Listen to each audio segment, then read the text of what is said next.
अस्सलाम वालेकुम everyone and welcome back. उम्मीद है आप लोग सब खैरियत से होंगे। तो आज हम लोग एक्सरसाइज 5B का क्वेश्चन नंबर 10 सॉल्व करने वाले हैं।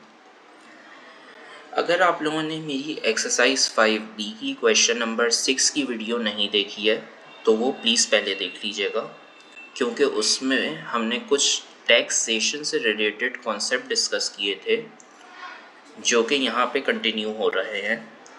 तो इसलिए प्लीज़ वो वीडियो पहले देख लीजिएगा ताकि आप लोगों को ये वीडियो ज़्यादा अच्छी तरह समझ आ सके।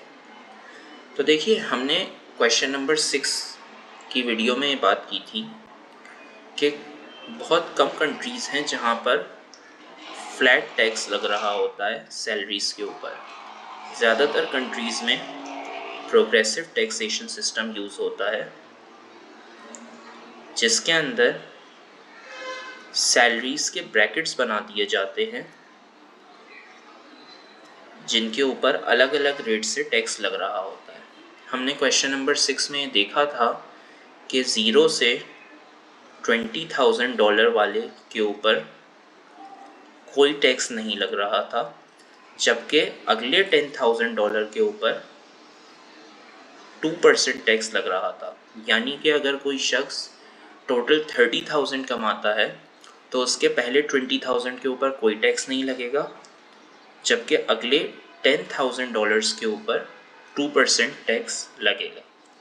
इसी तरह से अगले मज़ीद $10,000 के ऊपर जो टैक्स का रेट था वो 3.5% हो रहा था। यानी कि अगर कोई $40,000 कमाता है तो उसके पहले 20,000 के ऊपर कोई टैक्स नहीं लगेगा, उसके अगले 10,000 के ऊपर 2% लगेगा और उसके अगले $10,000 के ऊपर 3.5% टैक्स लगेगा, राइट। तो ये जो पार्ट होता है आपका सैलरी का जिसके ऊपर कोई टैक्स नहीं लग रहा होता, इस पार्ट को हम नॉन टैक्सेबल पार्ट भी कहते हैं, क्योंकि इसके ऊपर कोई टैक्स नहीं लग रहा गवर्नमेंट की तरफ से, इनकम टैक्स, राइट। और ऐसा होता क्यों है?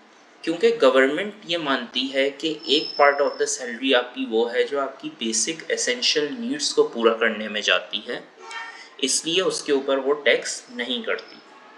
अब जो हमने बात करी थी क्वेश्चन 6 में, उसमें जाहिर सी बात है ब्रैकेट फिक्स था कि जी 20,000 के ऊपर किसी भी हाल में टैक्स नहीं लगेगा। लेकिन कुछ मुल्कों की गवर्नमेंट्स आपसे ये कहती हैं कि भाई हम आपको एक टैक्स रिलीफ प्रोवाइड करेंगे, लेट्स से $4,000 पर चाइल्ड। मतलब अगर आपका एक बच्चा है तो आपकी सैलरी के $4,000 के ऊपर कोई टैक्स नहीं लगेगा।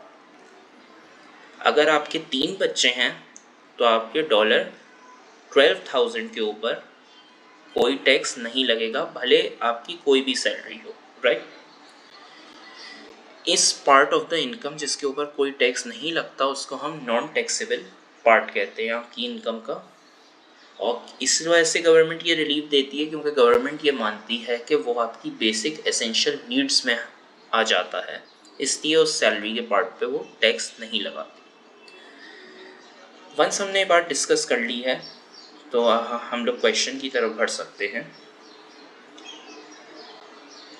तो देखिए, यहाँ पे हमें कहा गया है क्वेश्चन में that in a particular year mister go earned a gross annual income of $185,000.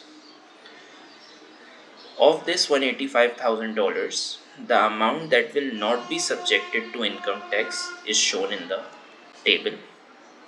Given that he lives with one child and two parents, and the remaining income will not be taxed, the gross tax payable for the first 120,000 is this, and the rest is 15%.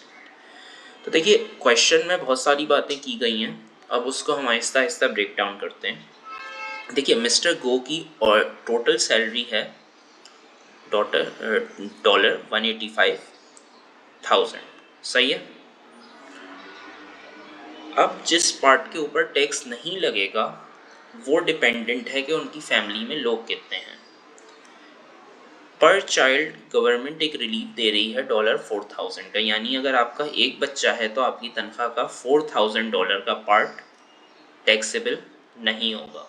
सही है, तो यहाँ से इनको $4,000 का relief मिल गया।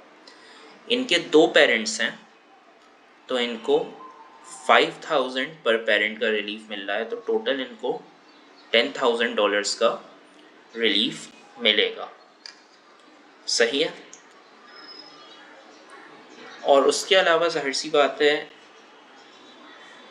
इनको जो बाकी रिलीफ मिलेंगे they will be CPF contributions, ये भी कुछ होता होगा, और एक पर्सनल रिलीफ जो कि अपनी पर्सनल ज़रूरियात पूरा करने के लिए $3,000 का। तो सबसे पहले देख लेते हैं इनकी जो इनकम है उसका नॉन टैक्सेबल पार्ट कितना है।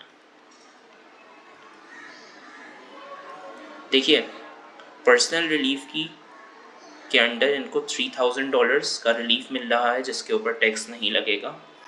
इनका एक बच्चा है इसलिए इनको $4,000 का रिलीफ मिल रहा है।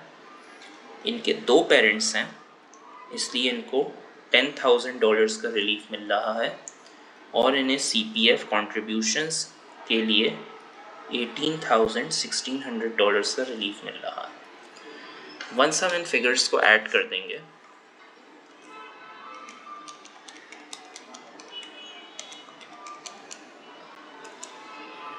तो हमारे पास $35,600 आ जाता है। ये वो सैलरी का हिस्सा है जिसके ऊपर कोई टैक्स नहीं लग रहा। तो जो रिमेनिंग सैलरी का पार्ट होगा यकीनन वो टैक्सेबल पार्ट होगा, उसके ऊपर टैक्स लगेगा, और वो कितना बच रहा है वो हमें $185,000 से non taxable part which is $35,600 subtract करके आ जाएगा, जो कि यहाँ पर आ रहा है $149,400।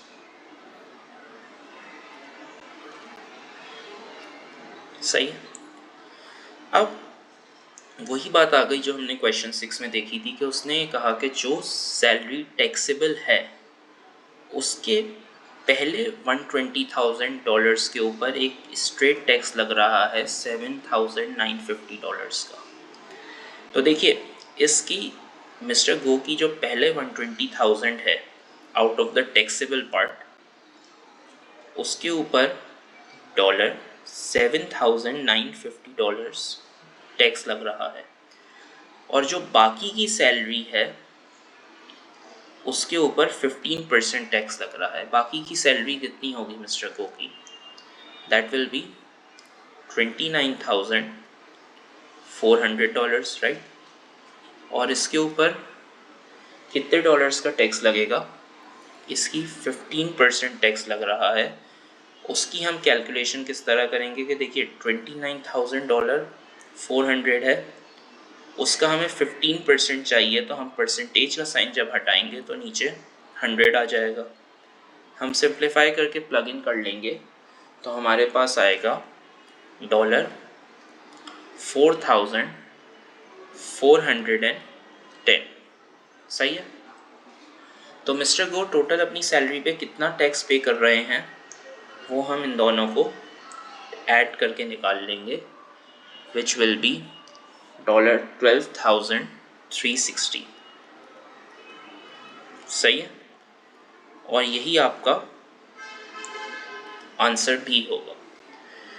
तो हमने ये बात डिस्कस की कि देखिए सैलरी का एक नॉन टैक्सेबल पार्ट होता है, और ये नॉन टैक्सेबल पार्ट डिपेंड करता है कि आपके कितने बच्चे हैं और आप अपने कितने ओल्ड पेरेंट्स की देखभाल कर रहे हैं, 2 या फिर 1। और जाहिर सी बात है फिर कुछ CPF कंट्रीब्यूशन की भी बात आई और पर्सनल रिलीफ की भी। वंस हमने अपनी सैलरी से नॉन टैक्सेबल पार्ट को अलग कर लिया कैलकुलेट करके, अब जो भी हमारी बाकी तनख्वाह बची है उसके ऊपर टैक्स लगेगा, राइट। और टैक्स जो लग रहा होगा उसको हमने 2 ब्रैकेट्स में अलग कर लिया था। फर्स्ट 120,000 के ऊपर उसने हमें बताया हुआ था कि एक फ्लैट $7,950 का टैक्स लग रहा है, जबकि अगली जितनी भी बाकी अमाउंट बच रही है उसके ऊपर उसने हमें बताया था कि उस पर 15% टैक्स लग रहा है, राइट। तो वो हमने निकाल कर ऐड कर दिया और हमारे पास टोटल टैक्स जो मिस्टर गो को पे करनी है वो हमारे पास आ गई। अगर आप लोगों को ये वीडियो पसंद आई हो तो प्लीज़ इसे लाइक और शेयर कर दीजिएगा। अगर आप लोगों को कोई मज़ीद क्वेश्चंस पूछने हो तो आप कमेंट सेक्शन में पूछ सकते हैं, और अगर आप लोगों को मेरे चैनल का कंटेंट पसंद है तो प्लीज़ सब्सक्राइब भी कर दीजिएगा। तब तक के लिए अल्लाह हाफ़िज़।